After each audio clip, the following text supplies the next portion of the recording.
It Hello doesn't say. and hey, don't be stepping on my intro here, dude. Hello and welcome to the Doubting Thomas Monthly Recap Delta variant. I'm your host, Adam Dowd, and joining me as always is Cliff Thomas. Cliff, how are you doing today? I feel good. I feel rested. I am Yeah, ready to do battle on another monthly recap. good. Yeah, well, I don't consider these a battle. I hope you don't consider these a battle. How about a rap battle? A rap battle? Oh yeah, okay. Like James Corden and Anna Yeah, Kendrick and yeah. except without any talent and Right. ways to lose our listeners. Right, completely devoid of talent. Unless we got CKID in here, then we could do that. But it's been a while. I should actually reach out to him and chat with him again. So it is July of 2021. I have relocated out into my sun porch because what the hell? I figure out if I'm going to be podcasting, I may as well do it in 90-degree weather, right? So I'm out here, and my family doesn't have to shut the heck up, which is always nice. And I should probably clarify the joke at the top of the podcast. I'm officially a statistic. I have COVID. So, although actually, Yay! yeah, according to the Chicago version of the CDC, whatever they're called, I should be okay as of like tomorrow or the next day. So Well, because you I've definitely been sound better than when you recorded earlier. yeah, my the podcast this weekend was really rough, and I'd like to apologize for that because my voice was not good this past weekend, but hopefully now it's better. What's funny is from the beginning of it, I thought you got progressively better. So I don't know if that was just the timeline of when you were recording and It might have been. I don't know. Yeah, to me it was all kind of raspy and crappy. oh, it So, was mm. varying degrees of raspiness. So Yeah, varying degrees of crappy. But that's the standard that I set for the benefit of a doubt podcast. So I guess I guess that's cool. So yeah, I did a Twitter thread about this. I can link it in the show notes if you haven't seen it. But basically, I just I am fully vaccinated, but I managed to pick up some variant of the COVID-19. I don't know what it was. Might have been Delta. I think Gamma's actually been running rampant through Illinois. I don't even know what the difference between the two of them is. All I know is that about a week ago I had a really bad cold, and my voice has been kind of crappy since then. It's actually doing okay tonight, honestly. So I'll have to listen to this in post. Like when I'm editing the podcast, maybe I'll listen to this and be like, "Why did you say your voice sounds great? It sounds terrible." But that's a different I don't know. You sound conversation. to me like you have the smooth baritone of a southern gospel preacher. Ah, well then, step on into my church and let's praise the Lord you, together. you need a towel around your neck and a fan. Just A towel. No, it's not long enough. But we got yeah, ourselves a podcast. yeah. Anyway, so it's the Doubting Thomas monthly recap. I did not forget to record it this month, so that's always good. That's always a plus. But yeah, so we've had a month. Um, and that's how we usually start with these things. And the month started off on July the 4th, while I was out blowing things up in the field behind my house, even though I actually didn't do all that much this year. But while everybody was out blowing everything up, we talked about the Lenovo ThinkPad X1 Nano. And the X1 Nano is probably like the Lenovo equivalent, and I know Lenovo's going to love it that I'm going to say this, but the Lenovo equivalent of the LG Gram, which it basically it's a stupid light laptop that that's fairly powerful when it comes to what it has going on the inside, but it weighs less than 1.99 pounds, but still that's less than 2 pounds. And I don't have it optionally, or do I? Do I have it? That might be it. Hang on a second.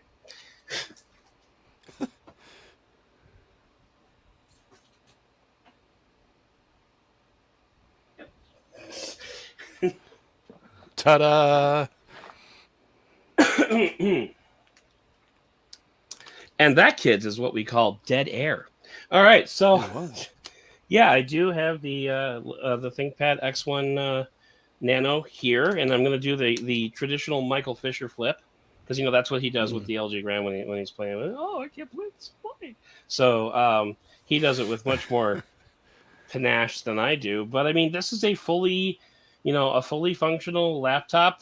And actually, what I'm podcasting on right now is the I believe it's the Gen 9 ThinkPad X1 Gen 9 Carbon, and I'll be reviewing this in August. And then over here, I've got the Lenovo Yoga Gen 2. So Lenovo is not shy when it comes to this podcast, and I kind of love that about them. But anyway, so the X1 Nano is, it's really cool because it's incredibly light. And I mean, like, I don't know what else I can say about it, but the whole idea behind the laptop is that it is incredibly lightweight. And so I dig it. And honestly, if I needed a new laptop, this might be a solid contender, just because, you can toss this in a bag and, go for a 30-mile bike ride with it and you won't even care. And I did that because I could. So here's a question. You compared it to the LG Gram, which one of the knocks I've always heard about the LG Gram because they go from, I think, 13 or 14 inches all the way up to 17 inches as far as the screen size. But yeah, I think the LG the Gram, sacrifice that you get is chassis and deck flex. And I was wondering if you had that same experience with the Lenovo. My guess would be less. So yeah, I mean, in terms of deck flex, I mean, there's not a lot going on. Let me just see if I can hold this up here. I mean, this is, it's not really all that bendy, and so I was actually kind of surprised by that. And it's got the, it passes the one finger opening test. Yeah. No, not quite. It's not balancing properly. Oh, there we go. So if I move my hand back farther on the chassis, then if I just use one finger, it can. That's quite an accomplishment too, when you consider how lightweight that is. Like they really had to use it in order and engineer it, in order to make it work like that. Otherwise, the whole thing would just tip up and down, right? Exactly. So, but yeah, the deck is heavy enough that it supports obviously most of the weight. The battery life is really good. I was getting about 9 hours on it, and that's similar to what I'm getting with this Gen 9 ThinkPad, which again we'll talk about end of August. I've got that slated, so we'll probably talk about it a little bit next month. But now, one thing that is missing from the Nano, which is not ignorable from a podcaster standpoint, is I am showing you the sum total of the I/O on this laptop right now. You've got two USB-C ports, one of which, I mean, you could actually charge through either of them. But you're going to lose one of them when you're charging. There's also a headphone jack in the back there, but that's it. So like the Gen 9 laptop that I'm using right now, it has the two USB-C ports. It's got an HDMI out. It's got USB-A on both sides and a headphone jack over on the side here. And I think that's about it. So, like, when it comes to using this laptop, I don't need to have a, hashtag dongle life. I was about to say, with the Nano, you live in that dongle life, yo. Yep, living that dongle life. Which actually, like, and that was one of the reasons why, if I remember correctly, the Tech for that episode was the dongle that I used for this laptop. It was a Who 2 dongle that I picked up that I wrote about. I actually wrote about it for LifeWire, and then when I saw everything that I could do, I'm like, oh, I should probably get one of those. How convenient! So, yeah. So I picked that up, and that was the Tech. Yeah. So but yeah, like overall, when it comes to like a mobile computing machine, this is not bad. And like, I've run into some performance issues on this Gen 9. We were actually talking about it a little bit off the air. Like, the laptop seemed to not like recording audio and like streaming at the same time. And like, even when I'm editing podcasts on this Gen 9, um, there's a little bit of a delay, like when you're moving, when the what's it called, the line that moves across, to show your positioning Right. thing. Well, I can't remember the name for it, but whatever. You know what I'm Waveform? talking about. Um, yeah, like it's a little bit behind, like where in the waveform the actual words are. So, like, I'm used to that. Like, I know kind of like what my words look like these days. So I can definitely work around it. But like this laptop and the Nano both have the same processor, same RAM, so I was just kind of, there seems to be a little bit of a disconnect there. So I might need to revisit this laptop just to make sure that like I'm not talking out of my butt when I'm talking about like the power that's That is available. odd because you would think that there would be, I mean, if anything like a thermal issues or anything, it would be with the Right. Nano. Right, exactly.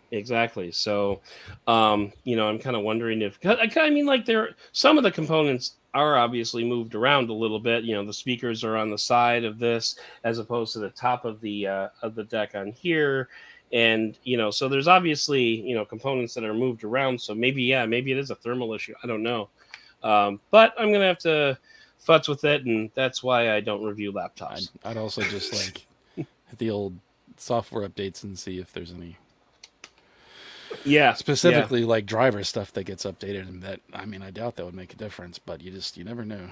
You never know. You never Mm. know. But I mean, like overall, as far as like lightweight laptops are concerned, I'm very happy with the Nano. So hopefully, it can stick around for a while and we can have more fun with it later. But yeah, I mean, there's really not much more to say about it. It's a small laptop that you can, do most of your stuff on it. The only thing I didn't do with this, and I regret that, is I never really tried to do any video editing with it. So I do plan to do some video editing on here. Well, for as often as I post to the YouTube channel, you can tell how often I do video editing. And by the way, I'm sorry about that.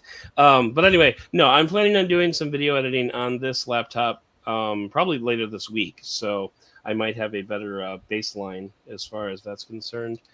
But I'm still trying to get over the COVID thing a little bit, so I'm getting a little more tired at night than I used to. So, I'm I like haven't that, been. and I don't, to my knowledge, have that. So Yeah, kudos to you for not getting tired at night. yeah. Well, Comparatively, I'm like a I'm 9 pushing o'clock through. bed kind of guy these days.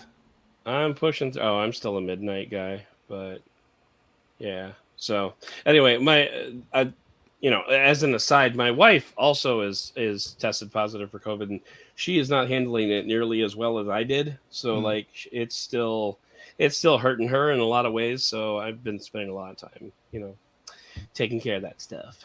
So, but all right, let's move on though, because Cliff, you and I had the opportunity to sit down and chat about a couple of TCL phones.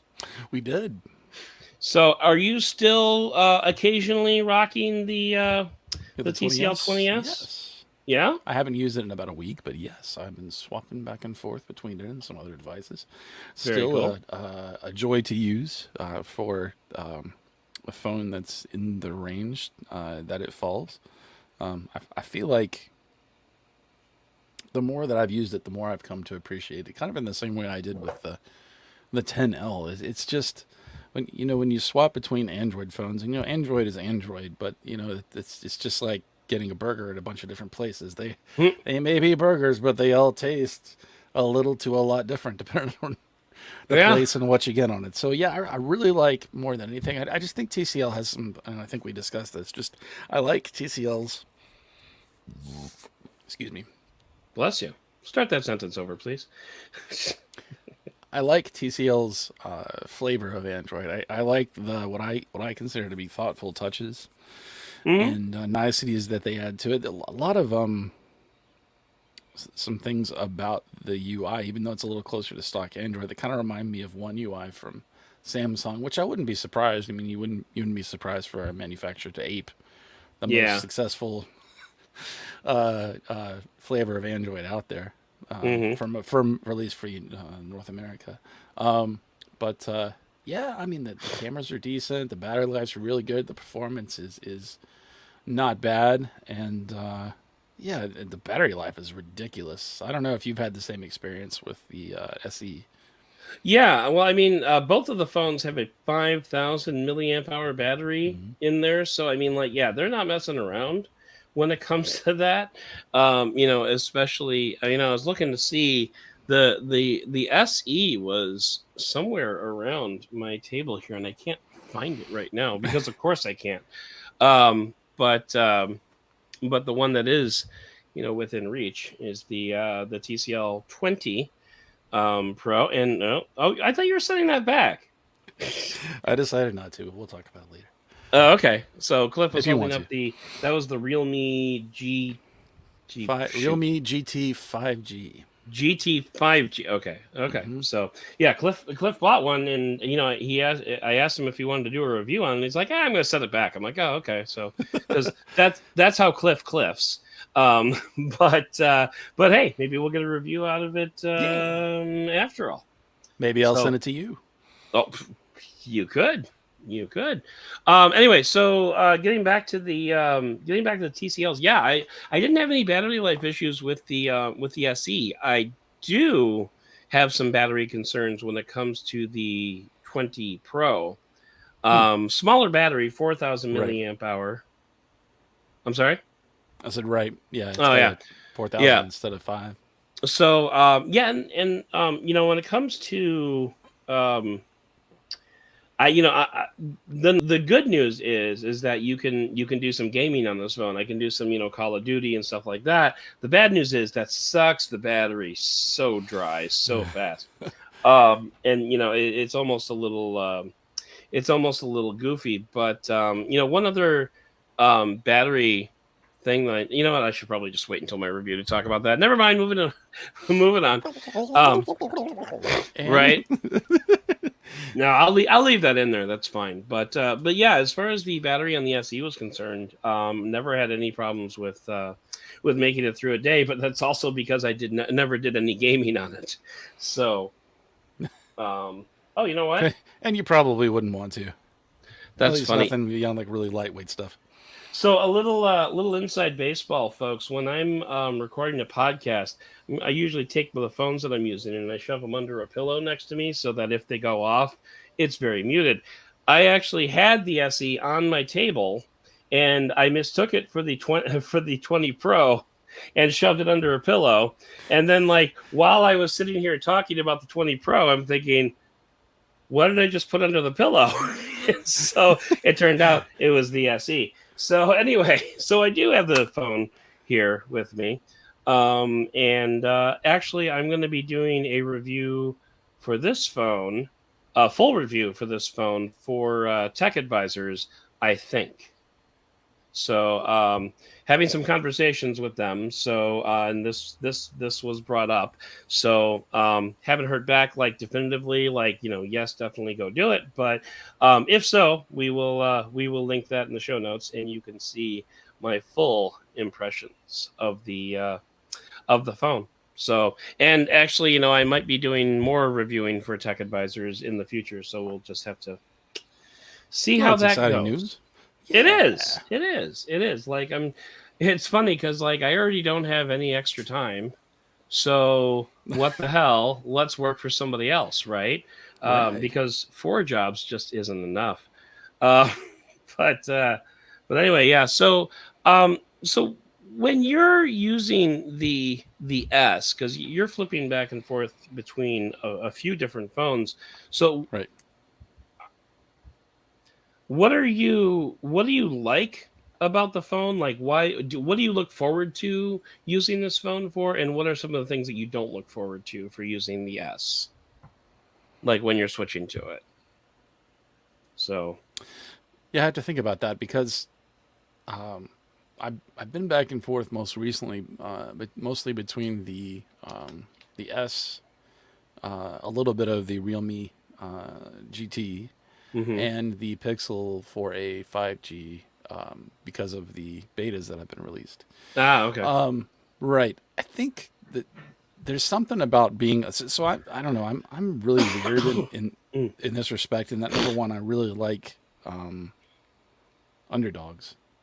Right. As Yeah. far as, I mean, that there's a reason I used WebOS. There's a reason that I used Windows Phone, Windows Phone, that kind of thing. And so Symbian. in that same way, I like things that are no, minimalist is the wrong word for a phone, right? But Hmm. unless you're talking about, there's some phones out there that you can consider minimalist, like the Palm phone that was released a few years ago. Right. But I like this the simplicity of less expensive phones, and specifically phones that punch above their weight. And I think, Okay. and I like cars like that. It's just sort of a taste of mine, and so I like using a phone that is relatively simple, that it doesn't have the expectations of having a great camera. The things that you're sort of looking through in a flagship, but at the same time, it's a phone that I could probably, if I wasn't a smartphone enthusiast and just wanted the Lamborghini, so to speak, I could use it happily every day.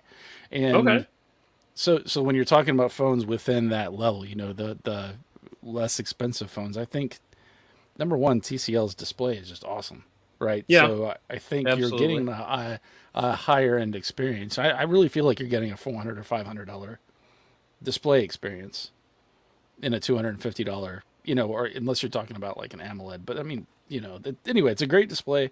Yeah. Um, the speakers are actually surprisingly good. Okay. I'm they get really loud, and like you'd expect in a phone of this cost. I mean, they do when you get towards the higher end of that volume, they do start to Distort. that's just a store, but they just feel a little tinny, and yeah. So but Oh, the I see fact that what I you're could saying. actually, Yeah. like, lay in bed and watch Netflix on this with a great display, Hmm. and the good speakers, it's a good experience for your everyday kind of stuff. And then obviously, like I was mentioning, the long battery life. So Yeah. yeah, it's a simple phone that does what I think what most people would want it to do well. So yeah, it's kind of like, it's almost like, I don't want to say pressure relief, but when you it's kind of like stepping into a comfortable pair of shorts and shoes, and you're just kind of hanging around the house. It's that kind of phone. That's a At really first, it's constricting, but soon it becomes a part of you. so yeah. One thing I should mention is, along with the TCL 20 Pro, I've also been using the TCL S Move, the Oh, Move Audio S600s. So it those are did not supposed to be come. good. It it didn't, well, so they didn't come in my reviewer's kit like they did for some folks, but TCL followed up with me later and said, hey, by the way, did you want to try these out? And I have been, for about a week now. And one thing that I wanted to talk about just very briefly is, obviously, in order to use these headphones, I paired them up with the TCL 20 Pro 5G. And when I was busting out the TCL 20 SE, they actually, like, because one of the cool things about using like AirPods with an iPhone or Galaxy Buds with a Samsung That's what phone I was wondering. Are they like, is, I have found TCL headphones when you use it? well, yeah, because it says, something like saved on other device or saved on TCL 20 Pro or something like that. So like it Oh, was able to like connect up to these without, so like, with then minimal effort. so you're signed into like your TCL account, and so it has that information in there, and it went, oh, I don't know that I have a TCL account. I think it's just they work. They just work. I okay. think that's, yeah. And so, like, these feature something which I need to. They feature something which I've never heard of before, which might be a thing, but something like called like Google Quick Pairing or Google Easy Pairing or something Oh, like that. so it's So it's the like, same stuff that's in it's the same thing that the Pixel Buds have. Oh, possibly, possibly. Yes. I've never had the chance to use the Pixel Buds, so that's yeah, I didn't even think about that. But it works very seamlessly with TCL. And you know what? I should try. I should try to pair these up with um the Pixel 3a that I have, just to Yeah, see definitely. like Hmm. if there's some interaction there. But like once again, it goes back to what we've talked about a few times on this and other podcasts, is that platform lock-in. Like you get a TCL phone, now you've got some TCL earbuds, and we talked about the screen sharing thing that TCL is looking to promote, which I think right now only works with the Plex. But I think they were talking about it coming to at least the TCL 20 Pro, that thing where you can like cast your screen to a TCL TV, that type of thing. Hmm. So like it comes back to that whole platform. A, it's a platform lock-in, but it also B, it's like a healthy ecosystem Hmm. of like TCL hardware. So I haven't done a really in-depth look at the TCL 20 Pro's camera yet. Like I've taken some sample photos, but I haven't done like the necessary battery of tests that I normally do. So I'll be interested to see like if the camera comes out to be very good, then this could be a really solid recommendation. Like if you don't want to go into the Galaxy ecosystem and would rather stick with like a TCL ecosystem, that might be legit. I mean, because these earbuds sound good too. The noise cancellation is very good. They've got the transparency mode where you can touch and hold them for like 3 seconds, and they'll let everything through. Battery life seems to be pretty good. I haven't had a chance to like test these for a full day yet, but they easily got through a work day yesterday, which was good. Playing music pretty much all day and whatnot. So, um, you know, I'll be doing a review of these as well. Not with the TCL 20. That these will be a little bit farther down the line, but yeah. So stay tuned for that. But these are legit. I'm digging these. Like maybe even more than the noise cancellation on the Buds, on the Samsung Buds Pro, is better, but not much better. Especially not for I think the TCL ones retail for what, about $100? Yeah, they're $100, and the Buds Pro, the Samsung Buds Pro are like $200. I was gonna say I So think they're over $200. yeah. So actually, yeah, I've just really quickly I bought my wife. This was for her birthday last year, so she's had these for a while now. But yeah, TCL makes pretty good headphones, especially if you're on a budget. I got her Hmm. noise canceling or Circle More or over the ear headphones, and wow, it's just I wanted to know what the actual like product name was when I was talking about these. The Mm. exact ones that I got so they're the Elite 400. And these are from Um, TCL. yes, Okay, so they're noise TCL. cancellation and all that. Yep, and noise canceling, high Nice. res, which is ridiculous. That doesn't mean anything. Right. uh, but and I believe they actually do have some like the between the multiple microphones, they do some like background noise cancellation too for your phone calls and things like that. Oh, okay. But I think when I got them from my wife, I got them from Best Buy, and they were on sale for $60. But I just Oh did, wow. when you search for them on Google and then it shows you the shopping. Walmart has these for $40 right now. Really? Holy cow! Because I Hmm. think these retailed for about 100 when they first came out. So who knows? Maybe they're getting ready to replace them or something. But just the fact that you can get pretty good sounding over the ear headphones with noise canceling and all of that for active noise cancellation and everything Nice. for $40 is kind of crazy.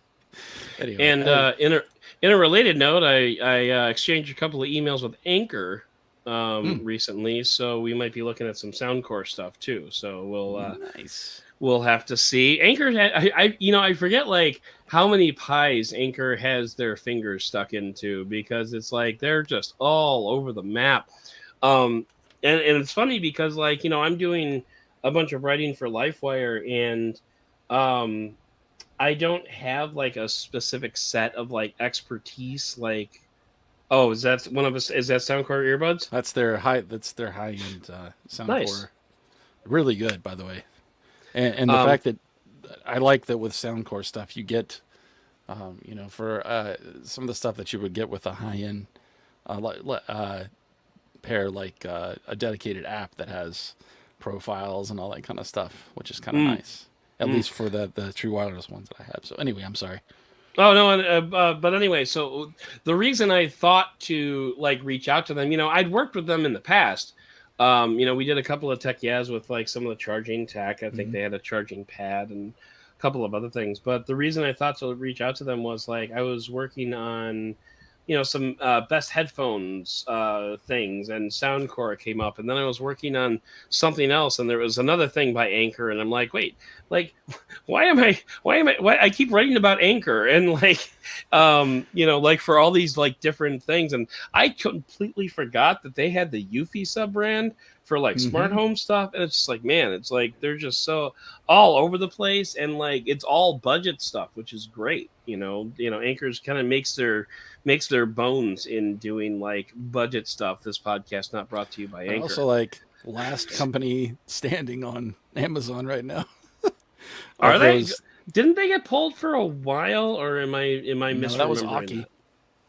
Oh, is that Aukey? Okay, and Aukey's back on Amazon now with their key something headphones. I don't know if they're all the way back on, but it was them and MPOW and some other brands. Yeah, I don't remember the third brand. I remembered Aukey and MPOW, but actually, it's funny because in our chat over at Android Central, one of the editors there, Era, was saying that Aukey was like flat out giving away batteries today. They had like a 20,000 milliamp hour battery pack for like normally $50, but with like some code, it like went down to like $20 or something like that. So and it's kind of cool because maybe I'll do a tech on it, but it's a 20,000 milliamp hour battery pack with Qi charging that actually has a built-in. It has a built-in kickstand and a built-in like little thing that flips down, so you can set your phone in landscape and watch something while the phone charges. Nice. So like I actually picked one of those up, and then I grabbed another like plug that they had like a 20 watt charging plug for like $12, just so like I didn't have to pay for shipping. The TCL 20 Pro 5G. I'm trying to remember. Does it have Qi wireless charging? It does. And actually, yeah. That was one of the things that I really missed out or really wanted on the 10 Pro, because it had just about everything else. So I will talk about this on my review, but on the back of the 20 Pro, you see I've got this circle thing here. Fake MagSafe? It's fake MagSafe. This is actually comes from Mophie. And this is like an adapter ring that allows you to basically turn your phone into a MagSafe compatible wireless charger. And Mophie sent over a stop making your camera move around. Mophie sent over a phone holder for your car that uses MagSafe, so you can like stick it into your car. So I stuck this on the back of the TCL phone just because I could. And but one thing that I've noticed about the wireless charging is, for some reason, when this tops off at 100%, wireless charging just stops. Like, so what I'll do is I'll set this down on a wireless charger at night, and when I wake up, it'll be at like 96% or something like that. Yeah. Well, a lot of phones I don't these like days that. have that like smart. Well, I think it's they go into that night mode, or that it's different depending on what, I guess, with Qi charging. Yeah. But they go into that mode where it lets it go down in power a little bit, then it starts again just to keep your battery from sitting there and pulling it the whole time and getting hot. I think that's the idea anyway. Gotcha. Yeah. So, but anyway, so yeah. Anyway, so I've been testing out this Mophie ring charger rings. It's called their Snap Plus accessory line. And actually, the last podcast was the first of those accessories. Was the tech? Yeah. So it's a battery pack that snaps on to the back. Welcome to Tech. Yeah. So anyway, yeah. So now that we've spent like so much time talking about like everything other than TCL, because like we've been kind of all over the map, and that's fine. I'm going to say that again because I patinged during it. We've been kind of all over the map, and that's fine. But we should probably move on to Rise Gardens. Now, did you have a chance to listen to the full interview with I did Rise not. Gardens? Okay, so like, and I mentioned this when I did the interview. I mentioned, obviously to you in our private chat. But the CEO of Rise Gardens, his name is Hank Adams, and he used to be the CEO of Sport Vision, which is the company that invented the magic yellow line that goes across football fields. Oh, huh. And like they were the ones that like figured out how to do it. And I guess is it John Madden? John Madden Hmm. is the broadcaster, right? So I Yes. guess he was like one of the he Hank was telling us that he was kind of like one of the fathers of it because he would do all the telestration on the field, Right. and he would say like, Oh, I right. With can't the see the line, I don't know where the line is, so like, and that was like one of the things that got them working on this magic yellow line that you see in football.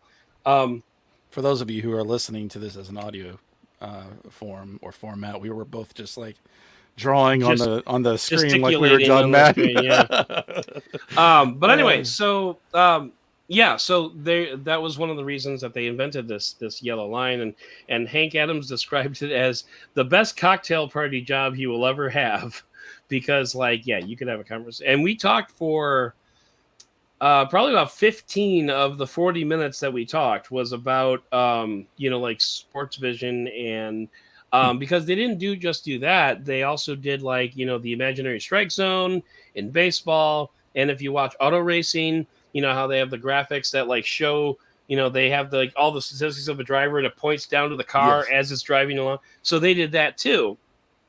Hmm. But anyway, and then he left that so that he could build hydroponic gardens. um so, which is, it's a choice. It's, and it's funny because he was saying like, his kids were giving him a lot of crap because like he used to be like the sports vision guy, and now he's like a garden guy. But then, during the interview, he was telling me like when his kids bring their friends over, like one of the first things they'll do is take them over to the garden and show them like, here's what we do, and we can, Huh. you know. And so I tested out a Rise Garden for Digital Trends, and that was like when we first came into contact with them.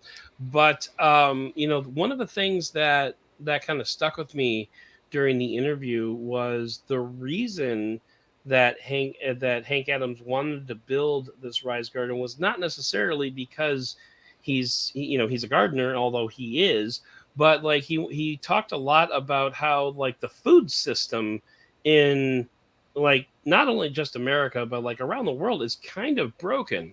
because you end up having produce shipped in from all over the place, only to come sit in a, stop moving your camera around. uh, you have all this produce shipped in just to like sit in baskets in the grocery store, hoping that someone comes and alongs and buys it. And if nobody does, then you have end up getting a lot of food waste. Right. And so one of the ways that you can address this is by growing your own food. But in places like Chicago, you can only do that 3-4 months out of the year, maybe. Whereas with an indoor hydroponic garden, you can grow your own food like year round. And shoot, I mean, like, my wife still buys tomatoes because we don't have a full size tomato plant in the Rise Garden, but we have like baby tomatoes. What are those called? Like the little tomatoes, like the Cherry bin tomatoes. tomatoes, cherry tomatoes. That's it. We have those growing, but you need about 300 of those to make salsa. So, um, anyway, so that was one of the cool things that we liked about the Rise Garden was it allowed us to basically just stop going to the grocery store. Oh, that's For very nice. produce. Yeah, especially in Chicago, that's got to be a boon to basically do that all year round. And Hank Adams is based in Skokie, Illinois, which is a suburb Oh, of Chicago. So, he's kind of a local boy, although he said he was originally from Colorado. But But anyway, but he lives Well, here that's now where I too. got into hydroponics. Possibly. And yeah, you could do that if you wanted to. But the interview was not conducted on 420, but it was in April. Uh, but sorry, I have to cough periodically to make sure I still have a voice. But yeah, so that was a fun interview, and it was a fun conversation. And I didn't even know about the Sport Vision thing until like I saw that he had been CEO of Sport Vision, but I didn't know what Sport Vision was until like his PR person like sent over his bio, and I was like reading that over. I'm like, oh, that, oh, cool. So I'm like, yeah, we're definitely gonna talk about that. There's no way we're not talking about that. You definitely had some interesting executive interviews. I've tried, yeah. And next week, I think this coming week. So this is actually one of the rare Doubting Thomases where we're actually recording after all the episodes have already aired. This is true. So because this coming Sunday is on April 1st, and August 1st, not April. And so this Sunday we're going to be doing an interview with the CEO of Helm Audio, and that was an interesting conversation too. So he was a military man and has a special place in his heart for first responders. So there's a little spoiler for anybody who listens to this before that episode. Sorry, I have to drink a lot of water too. Yeah, I have to drink a lot of water to keep to keep my voice somewhat usable. But anyway, and then like the last thing that we talk. Oh, should we do? Yeah. We should do that. We should do our Patreon shout outs because we're coming up on the last week here, or the last week of the. And so I don't want to forget because that would be terrible. So, I mean, I'd know. Yeah, you would know. You would know. But sorry, just pausing here while Patreon tries to load. There we go. Because I don't have all your names memorized yet. I'm sorry. And you still can't pronounce one of them right. I still can't. I'm gonna get it right. You know what? First time, I'm gonna get it. You ready? You ready? You ready for this? What is that? What? Why are you sending me that now? Okay, so our Patreon patrons for $5 or more, we have Zachary Palmer, we have Clifton Thomas, we have Josh Stone, we have Michael Tepper, we have Neil Wilson, we have Scott Brady, and we have Mike Hahn, and that's all of you. So thank you very much to all of you for being awesome patrons and for jumping in on the Discord and chatting about some stuff. And it's a good. It's been a while since we've had a new patron, so we're gonna have to fix that. Yeah. So, I will say I'm going to try to be a little more, at least to attempt to be a little more active on Discord as well, because I really am trying to do a little bit of a not a social media cleanse, but just stay off of it a little bit. Okay. Or more than I was, and so I think that'll actually open up the opportunity for me to spend a little more time in Discord. Yeah, there you go. We've had some good conversations there of late. So I've noticed, yeah. So yeah, good. So it helps when you guys post more too, obviously, to generate some conversations. So yeah, it works both ways. Exactly. So anyway, so now we're coming up to the last episode that we had this week, and we had the CAT phone, the CAT S62 rugged smartphone, which was an opportunity for me to look and see what the rugged smartphone industry is doing these days, because there's a few of them out there. It's not just CAT phones. There's also I don't know how to pronounce it, but Doji or Doogie or Doogie, I think is actually believe it or not, that's how they say it. Yeah, Doogie. Okay. Olaphone. There's a lot of Chinese brands that do them. And but anyway, actually, so this is Nokia just introduced one actually. Oh yeah, in the past week. Mm-hmm. Oh, I missed that. Maybe I'll have to report on it this coming weekend. But But yeah, so we had the Cat Phone S62, and I wanted to do more with this phone because it is a rugged phone. And I mentioned this during the review. There were a few tests that I didn't have a chance to do because the primary person that I would have done these tests with had an accident and hasn't been able to go to amusement parks or the beach or whatnot. So, but like I still think I managed to do some fun stuff with the phone. No fish tank this time around, but it did take a macaroni and cheese bath, and I was able to scrub it with a sponge and with dish soap. It spent some time in my freezer. It spent some time under sprinklers and just generally getting tossed about. You said you Dropped threw it as high as your weak arm would as throw my wimpy arm would throw it. So, when I do the video for that, which is actually probably the video I'm going to be working on this week, you'll see some of the stuff that I did because I did video some stuff, and I'm going to include the torture test along with the camera testing. Now, the camera, speaking of which, is not that good because it's just not that good. It's a Well, rugged phone, so it's like you said, it's really a inexpensive phone wrapped in a lot of protection that kind of puts it in that mid-range price category. But right, spec right. wise, It's a $250 phone wrapped in a $500 wrapper, basically. right, right, exactly. And I mean, it is rugged, it is tough, and it's not a terrible phone to use. Like just in general, it's what's the word that I'm looking for? Like in the past, and I don't know. I knew what I was saying, but I didn't know that it would necessarily come off in translation. But, I said in the past, the rugged smartphones that I had tested were just about as much garbage as the garbage that they were designed to resist.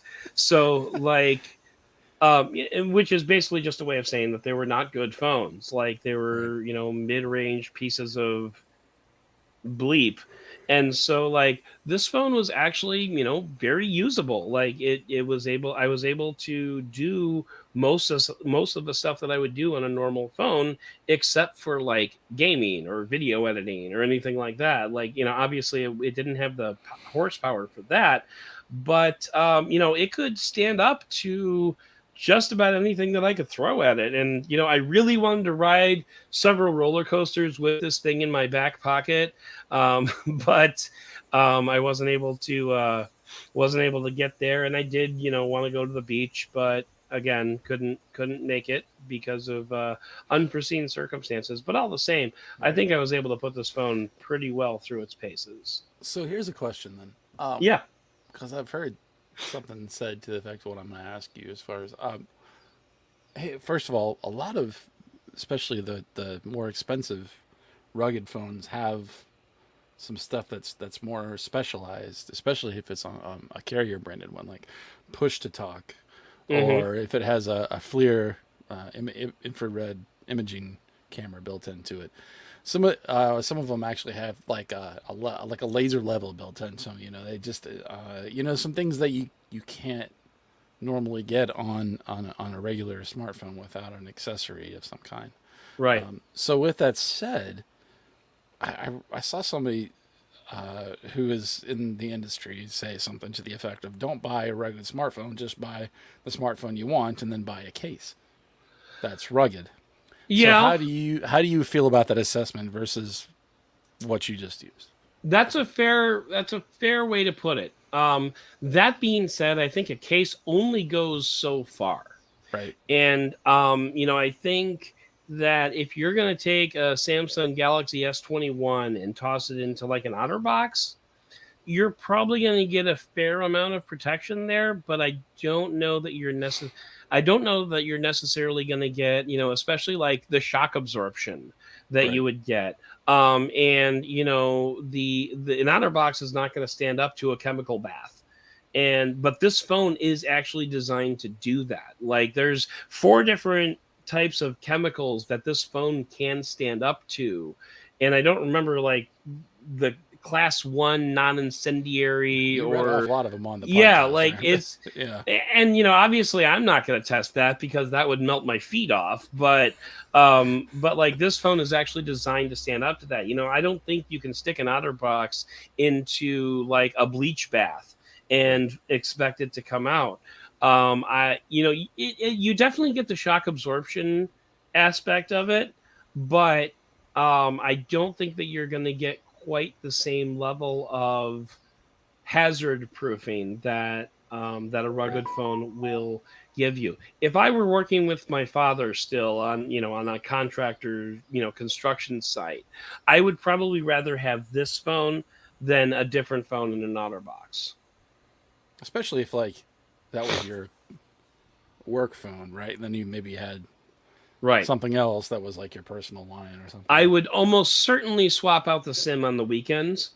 Right. Right. So, and probably have an iPhone or a Samsung Galaxy S21 like at home as like a Wi-Fi phone until I go out at night or Right. something like that. I would almost certainly do that, but this would be the phone. This would be a phone that I could very easily carry and onto a job site and have full confidence that when I go home at the end of a day, it's going to be just fine. I don't Mhm. know that about an Otterbox necessarily. Like Yeah, I think Otterboxes are tough, don't get me wrong, but the only one that I've seen that even comes close to what you were talking about is in terms of like the mil spec durability and the resistance would be like one of those old school life proof cases that literally like all the ports are sealed. It right. has the protection on the front, which I mean Otterbox makes, but LifeProof kind of takes it that one step further. But then at the Yeah. same time, you might as well just buy an integrated phone like what the one that you've tested because you've lost all the aesthetic goodness, and the only thing you probably have left is the camera. That's better. Yeah. Yeah, and especially in a case like this, like you actually took your question in a direction that I didn't think you were going to, because this phone actually doesn't come with the FLIR camera or with the Right. laser level or anything like that, which I was a little disappointed about, honestly. I would have loved to have been able to test like a heat sensing camera or what do they call FLIR is what they call that. Um, FLIR is actually a brand, but I think they've actually had some co-branded phones okay, that have okay, actually had like their sensor on there, and so yeah. it has it on there, right? So I would have liked to have tested like a heat sensor so I could see like where the air conditioning is Mm-hmm. leaking out and stuff like that. I would have been able to test that. That did not come on this particular phone, Well, that which said, was a little most of the disappointing. phones that have those features, the more specialized stuff, not necessarily the push to talk, but like the FLIR, the infrared and like the other things like that are more in like the $800 to $1,000 range. Yeah, I yeah. think. Yeah. And this one keeping it down to like $400 or $500, I thought was really impressive. It's a T-Mobile exclusive, Oh, um, so which I did not mention in the review. Sorry about that. But yeah, it is coming to T-Mobile, and I don't know if it's an exclusive, but I believe it is. I don't recall the literature off the top of my head, but it's coming to T-Mobile. Whether or not it's exclusive or not, I'm not right. 100% positive. But regardless, it is going to be on the carrier. The smart button, which is not what they called it, but that's what TCL calls it, so that's what I'm going to call it. The smart button has push to talk capability if you have, I guess, Oh, that kind that's of a right. plan. But what I had it set for was the flashlight. I mentioned, hit the double press for the flashlight. So, um, but yeah. So I mean, but that was a fun phone to test. I very much enjoyed, testing that out and writing about it and shooting some video of like drop tests and stuff like that. That's not the type of stuff I usually get to do. So So there's just real quickly since we're talking rugged phones, the one that I thought was yeah. really cool and it's not. You might have to import it or buy it off of like Amazon or something, but it's. You mentioned the brand Douding Yeah. before. Yeah. This phone came out in 2020, but it's the S95 Pro. And what I thought was so cool about it is that it has pogo pins on the back. It kind of, in fact, the pogo pin array kind of looks like what the red phone had, except it's down on the bottom. Okay. But much like it basically has modem mods. So it's a modular phone. So there's like a speaker phone and a power mod, like a battery, and I think there were some other things for it too. Yeah. That I don't know how many ever got. You know how that goes. They show about 1,000 different modules, and then like 3 get released. But that one Right. to me was like the most, because I think they talked about having like an infrared module. Like Hmm. I would love to see something like that from Bullet slash Cat. Like make a Yeah. $1,000 phone that has like comes with like one of those. I think Toshiba has that line of rugged laptops that are mil spec that they sell to the military, Yeah. and some of Yeah. them are modular where everything kind of pops out, almost like Yeah, the LG Toshiba has G5. that, Panasonic has that, and Right, the exactly. DuraBook that that I tested was like that too. Durabook's the brand actually that I was, where no, Panasonic's line is similar to that. Anyway, Yeah. point being, I would love to see, because I think that to me, like, modem-ons were such a cool idea, right? But I don't know how they were like appeal wise to like but I think people that have these kind of phones probably tend to keep them around a little longer Probably. because they're for Almost work, certainly. right? And to have those, like, because I'm not sure if you could lose some of the thickness and then just like, from like taking off the infrared. I'm going off on a tangent here, but I think that's like a great application for a rugged phone. Yeah, and actually, the S62 does have pogo pins on the back. Oh, That they didn't talk about really any like extensive line of accessories, but they mentioned like you could pop it onto a charger like that uses the pogo pins. mm, And like one thing that I was pleasantly surprised about was the S62 has wireless charging built into it. yeah, that is Which I mean, you almost unusual. never see that. So I thought I was kind of impressed with that. But yeah, it was fun to see what the rugged phone industry is up to these days. I think that's probably like one of those things that I can review maybe one, maybe two a Right. year. I don't think I honestly, and I said this in the review, this is not a phone for me. It's not a phone for you. It's not a phone for probably most of the people that listen to this podcast. It's a phone more for 20-year-old me who was like going camping every weekend and working in Hmm. construction sites and stuff like that. So, 40-year-old me wants to be able to take good pictures of my kids. Uh, That so is like there is like a hole in the market though that's kind of left by. I guess Samsung still has one, or maybe they don't. But Samsung used to have the ruggedized version of their S line, and it was like a Oh, the AT&T, at active least from series, the yeah. active series. I feel like that's kind of missing now, as far as like something like that from one of the more popular manufacturers that Yeah, actually has like the decent cameras and all of that. I remember testing out, what was it, the S8 active? Hmm. It was for Pocket Now. So that's how far back that goes. Right. And on that phone, actually, if I remember correctly, the micro USB port on my unit actually started to fail and was like actually burning out cables. Like when I would plug in a cable, it would like overheat and like start to melt. So Whoopsie doozy. yeah, whoopsie doodle, you don't want to do that anymore. But it had wireless charging, so I kept it going with the wireless charging. Do I still have that phone somewhere? This would be like the fourth time you got searching for tech today. No, it wouldn't be out here. It would be inside. Oh, okay. But no, I'm actually kind of curious as to like whether or not. No, I think I had to send that back. Anyway, so yeah, before I go wandering off looking for another phone, we should probably go ahead and close this podcast out. So fortunately, I'm in a position where I actually kind of know what the next month is going to look like. So should we give like a little preview as to Sure. what's coming up? This coming Sunday, we've got Helm. I'm doing a mini review of the Helm earbuds that I was testing, and I've got an interview with the CEO. That was actually going to be one of my vacation podcasts. We're also going to be doing, Cliff, I'm putting you on the spot here, Microsoft Duo mini review coming up this weekend. So Yes. now you have to do it. So now that I've said it, now you have to do it. And after that, we've got the TCL 20 Pro 5G reviews coming out. After that, we've got Samsung Unpacked, which we're going to go over, all the announcements from Samsung Unpacked. After that, I've got the Lenovo Carbon Gen 9 that I'm working on. And Cliff, you actually have is it Yoga? What was it? I don't remember the lap. You got a laptop and I got a laptop at the same time. And I think we were going to. I have the. Make me think of the name of it now. Yeah, sorry to put you on the spot. It is. Yeah, I can't think of the name of it right anyway, now. Cliff and I am both in love have with that laptop, laptops. Cliff and I both have laptops from Lenovo that we need to talk about. So we're probably going to do another here's my laptop, showcase like we did last month.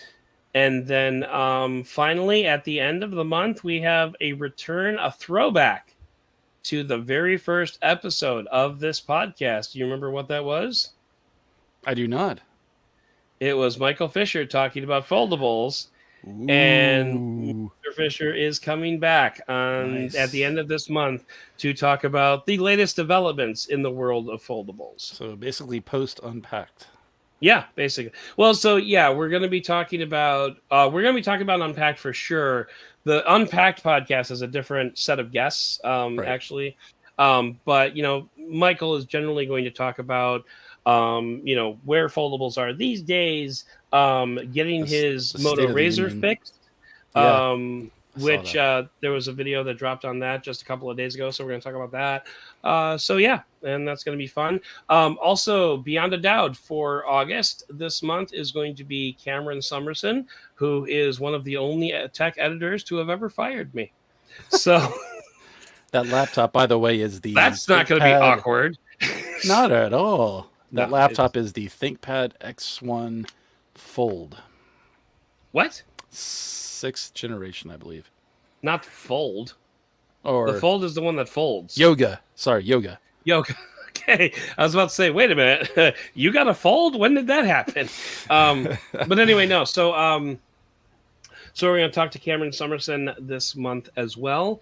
And I've actually got a really cool guest lined up for September. So stay tuned for that Beyond a Doubt episode. It's not.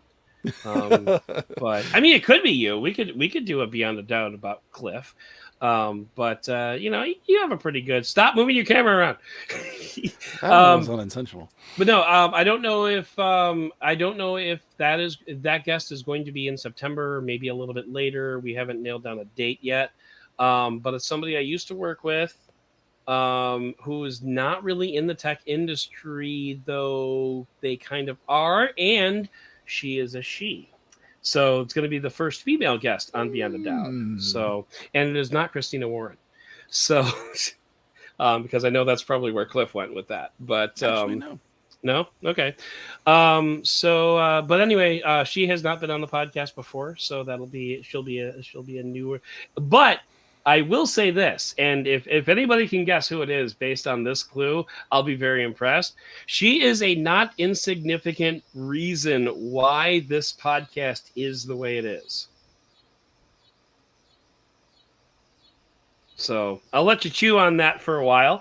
But in the meantime, I'm going to go ahead and close things out. I want to go ahead and thank let's thank Lenovo and thank Bullet Group and thank Hank Adams from Rise Gardens, and thank I'm missing somebody. Oh, TCL for the various devices and interviews that we had this month. And I want to thank Cliff for coming on and chatting with me for the past hour. But most of all, and as always, I want to thank you for listening and for giving me the benefit of the doubt.